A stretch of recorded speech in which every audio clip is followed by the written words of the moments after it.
بسم اللہ الرحمن الرحیم یا ایھا الذین آمنوا اطیعوا اللہ ورسولہ ولا تولوا عنہ وانتم تسمعون ولا تکونوا کالذین قالوا سمعنا وهم لا يسمعون ان شر الدواب عند اللہ الصم البکم الذین لا يعقلون ولو علم اللہ فیہم خیرا لاسمعهم ولو اسمعهم لتولوا وهم معرضون یا ایھا الذین آمنوا استجیبوا للہ وللرسول اذا دعاکم لما یحییکم وَاعْلَمُوا أَنَّ اللَّهَ يَحُولُ بَيْنَ الْمَرْءِ وَقَلْبِهِ وَأَنَّهُ إِلَيْهِ تُحْشَرُونَ صدق اللہ العظیم۔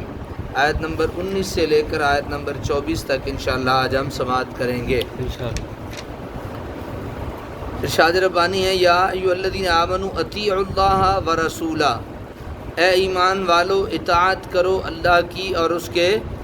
رسول کی، ولا تولوا عنہ وانتم تسمعون، اور نہ روگردانی کرو نہ چہرہ پھیرو اس سے، وانتم تسمعون، حالانکہ تم سن رہے ہو۔ اطاعت خدا اور اطاعت رسول عقائد اسلامیہ اور شریعت بیضاء کا سنگ بنیاد ہے۔ اس کے بغیر نہ اسلامی عقائد کا پتہ چل سکتا ہے اور نہ شریعت کا۔ وانتم تسمعون کے کلمات کتنے معنی خیز ہیں، یعنی اتنا تغافل کہ قرآنی آیات سننے کے باوجود بھی اطاعت خدا اور رسول میں کوتاہی، تعجب ہوتا ہے ان لوگوں پر جو تعلیمات قرآنیہ کے علمبردار ہونے کا دعویٰ کرتے ہوئے اطاعت رسول کے منکر ہیں، بلکہ اتباع قرآن کو ترک اطاعت رسول کی دلیل بناتے ہیں۔ وہ اپنی روش پر خود ہی نظر ثانی کریں، کیا وہ قرآن سے اس کے نازل کرنے والے کی منشا کے خلاف تو استنباط نہیں کر رہے؟ کیا وہ اتنا بھی غور نہیں کرتے کہ اتباع قرآن تب ہی ہو سکتا ہے جب اس کے ہر حکم کے سامنے سر تسلیم خم کر دیا جائے، اور اطاعت رسول کا حکم بھی قرآن کا ہی حکم ہے جو ایک بار نہیں سینکڑوں بار دیا گیا ہے؟ کیا وہ قرآن کے صریح حکم کی نافرمانی کر کے اپنے آپ کو قرآن کا متبع کہہ سکتے ہیں؟ وَلَا تَكُونُوا كَالَّذِينَ قَالُوا سَمِعْنَا وَهُمْ لَا يَسْمَعُونَ، اور نہ بن جاؤ ان لوگوں کی طرح جنہوں نے کہا ہم نے سن لیا حالانکہ وہ نہیں سنتے۔ اہل ایمان کو یہود و منافقین کے طریقہ کار کو اپنانے سے روکا جا رہا ہے کہ وہ زبان سے تو کہتے ہیں کہ ہم نے کتاب الہی کو سن لیا، لیکن جب عمل کی باری آتی ہے تو انہیں سانپ سونگھ جاتا ہے۔ جو انہوں نے سنا ہے اگر وہ اس پر عمل پیرا نہیں ہوتے تو گویا انہوں نے کچھ نہیں سنا۔ سننا تو وہ ہے جو انسان کو عمل کرنے پر آمادہ کر دے۔ ان شر الدواب عند اللہ الصم البکم الذین لا یعقلون، بے شک سب جانوروں سے بدتر اللہ کے نزدیک وہ بہرے گونگے انسان ہیں جو کچھ نہیں سمجھتے۔ اللہ تعالیٰ نے جانوروں میں بدتر اس جانور کو، اس انسان کو کہا ہے جو بہرے گونگے بنے ہوئے ہیں اور وہ توجہ سے کوئی بات سنتے نہیں ہیں۔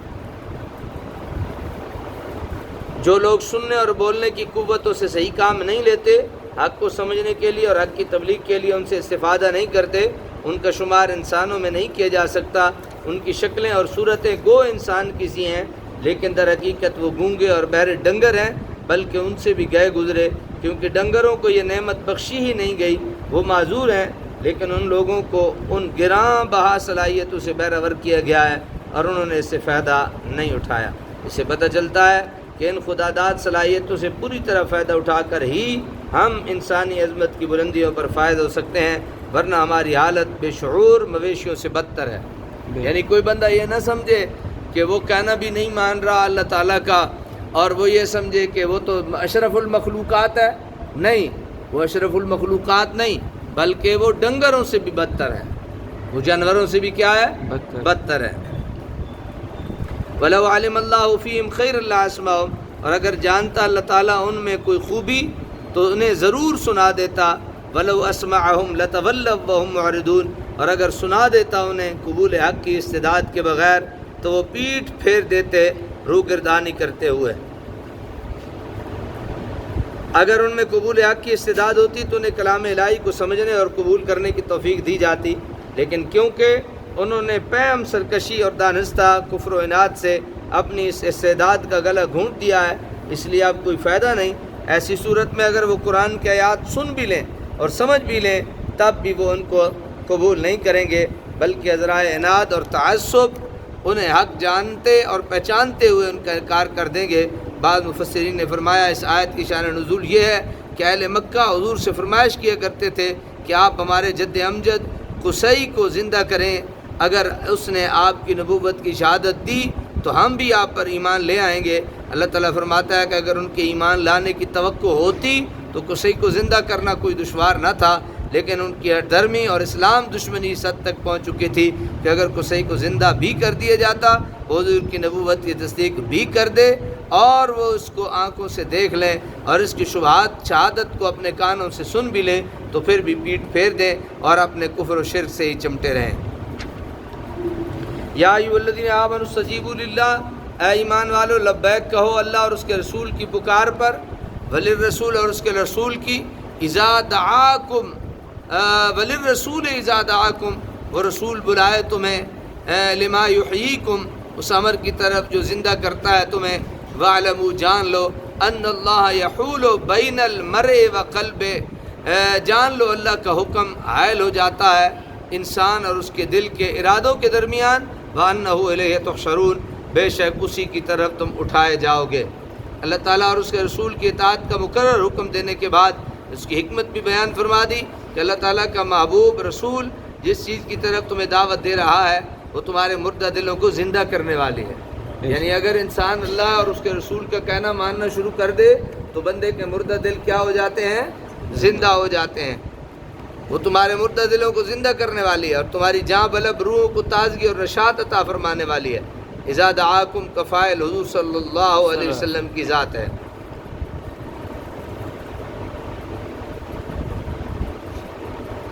اسی کی پیروی میں تمہاری بقا و دوام کا راز مضمر ہے، لیکن ملت کے چند بئی خواہ ہمیں یہ کہہ کر سنت رسول سے برگشتہ کر رہے ہیں کہ اطاعت رسول ہی وہ زنجیر ہے جس نے امت کے ہاتھ پاؤں کو مقید کر رکھا ہے، یہی وہ افیون ہے جس نے اس کے قوائے فکر کو مفلوج کر کے رکھ دیا ہے، اور یہی وہ اغلال و سلاسل ہیں جن کے توڑنے کا ہمیں حکم ملا تھا، لیکن اجمی سازشیوں یعنی محدثین کرام کے فریب میں آ کر ان کے ٹوٹے ہوئے حلقوں کو ہم نے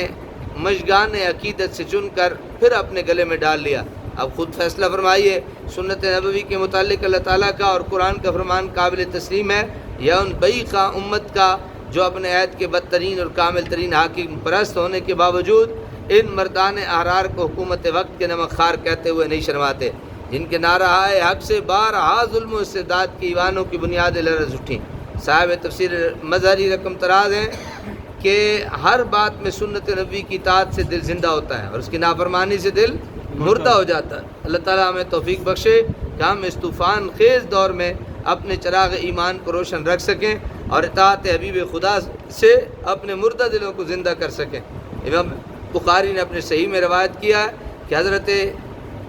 ابی سعید بن المعلیٰ فرماتے ہیں کہ میں نماز پڑھ رہا تھا، رسول کریم نے مجھے یاد فرمایا، نماز ختم کرنے کے بعد میں حاضر ہوا، عرض کیا حبیب اللہ، جب حضور نے اس غلام کو یاد فرمایا میں نماز پڑھ رہا تھا، اب فارغ ہو کر حاضر بارگاہ ہو گیا ہوں۔ حضور نے فرمایا، اے ابا سعید، کیا تم نے اللہ کا یہ حکم نہیں پڑھا، استجیبوا للہ وللرسول اذا دعاکم لما یحییکم، جس وقت تمہیں اللہ اور اس کا رسول بلائے فوراً حاضر ہو جاؤ۔ فقہائے کرام نے اس سے یہ مسئلہ مستنبط کیا ہے کہ اگر کوئی نماز پڑھ رہا ہو حضور اسے بلائیں تو وہ حاضر خدمت ہو جائے، اس کی نماز نہیں ٹوٹے گی،